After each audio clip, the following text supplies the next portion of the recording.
The Theology of Catharism by Dave Marsland of Cardiff Theosophical Society.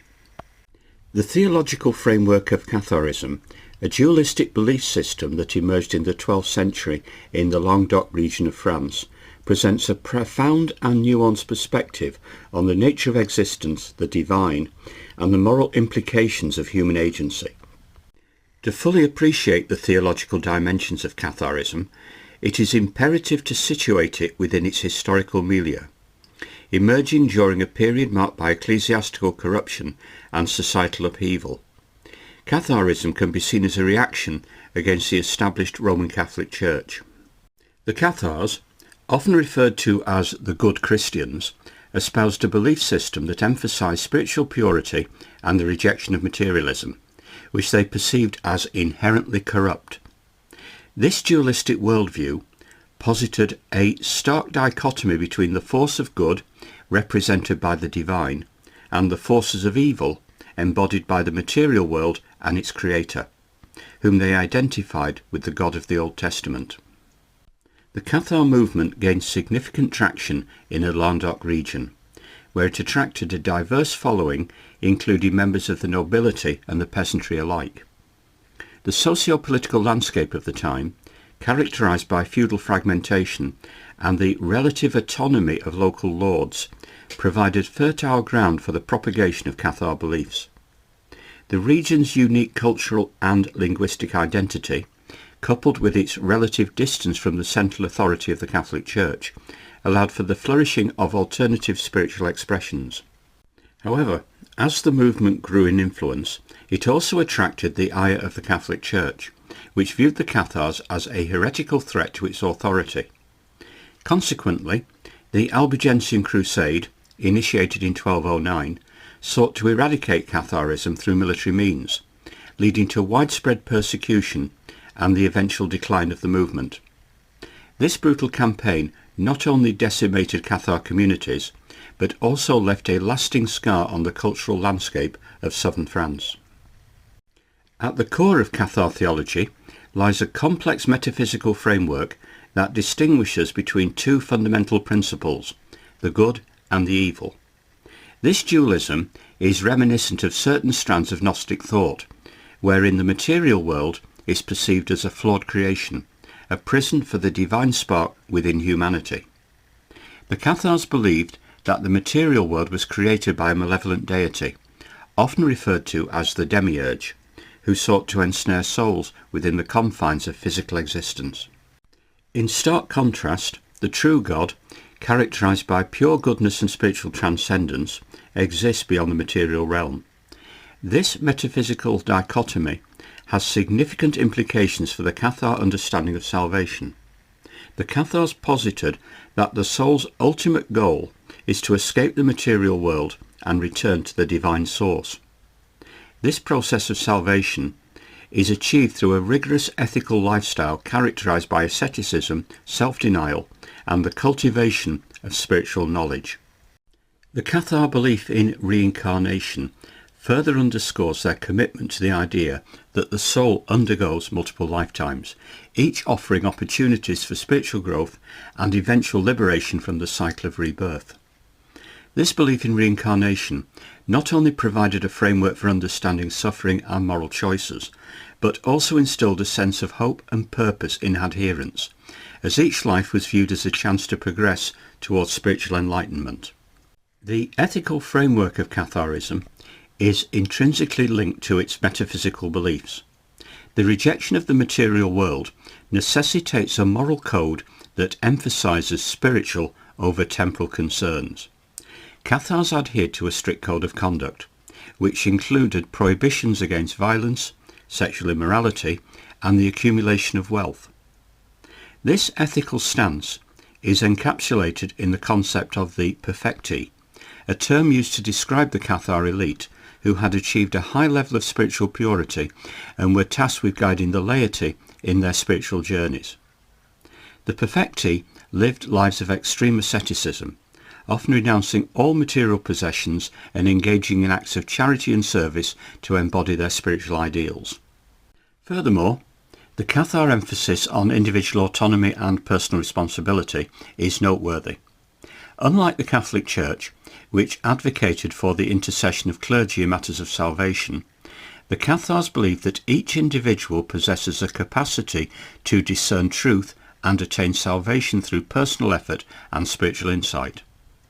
This belief in the autonomy of the individual not only empowered adherents, but also posed a direct challenge to the hierarchical structure of the Catholic Church, which sought to maintain control over spiritual matters. The Cathar approach encouraged a personal relationship with the divine, fostering a sense of empowerment and agency among its followers.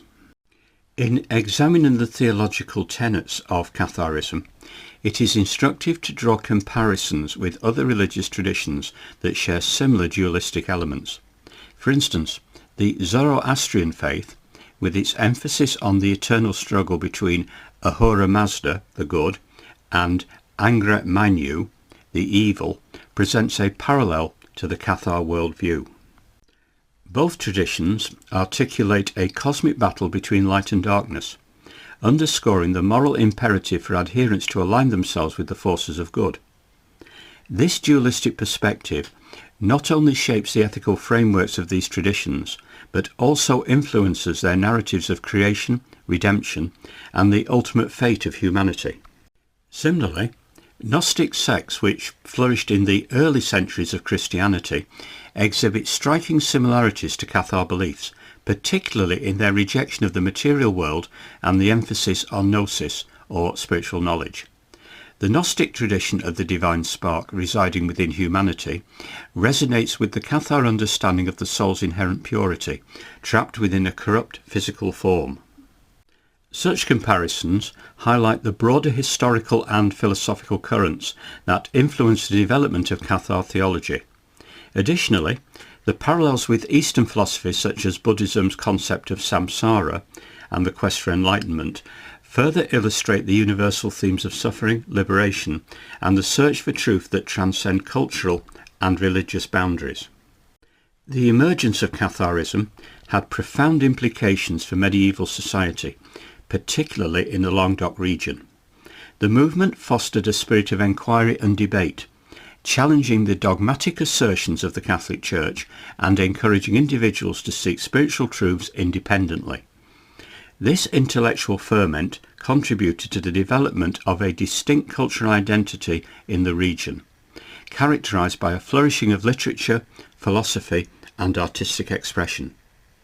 The Cathars' emphasis on education and spiritual literacy led to the establishment of schools and centres of learning, where ideas could be exchanged freely, further enriching the cultural tapestry of the time. Moreover, the Cathar movement's emphasis on egalitarianism and communal living resonated with the socio-political dynamics of the time. The Cathars established communities that operated outside the feudal hierarchy, promoting a sense of solidarity among their members. This communal ethos not only provided a refuge for those disillusioned with the Catholic Church, but also fostered a sense of belonging and shared purpose among adherents. The Cathar communities often engaged in cooperative agricultural practices and mutual aid, reflecting their commitment to a lifestyle that prioritised spiritual over material wealth. However, the rise of Catharism also precipitated a violent backlash from the Catholic Church, culminating in the Albigensian Crusade. The brutal suppression of Cathar communities resulted in significant loss of life and cultural heritage, as well as the consolidation of papal authority. The legacy of this conflict continues to resonate in contemporary discussions surrounding religious tolerance and the consequences of dogmatism. The Albigensian Crusade not only marked a turning point in the relationship between the Church and alternative spiritual movements, but also served as a cautionary tale about the dangers of religious intolerance and the lengths to which institutions may go to preserve their power. In summation, the Theology of Catharism represents a significant chapter in the history of religious thought, characterized by its dualistic worldview, ethical rigour, and emphasis on individual autonomy. The movement's challenge to the established ecclesiastical order and its profound implications for medieval society underscore the enduring relevance of Cathar beliefs in contemporary discussions of spirituality and morality. As we reflect on the complexities of Cathar theology, it becomes evident that the quest for understanding the divine and the nature of existence remains a timeless pursuit, inviting ongoing exploration and dialogue across diverse religious traditions. The legacy of Catharism, while often overshadowed by its tragic demise, continues to inspire those who seek a deeper understanding of the interplay between faith, ethics, and the human condition. In a world still grappling with issues of spiritual authenticity and moral integrity, the Cathar experience serves as a poignant reminder of the transformative power of belief and the enduring human quest for truth.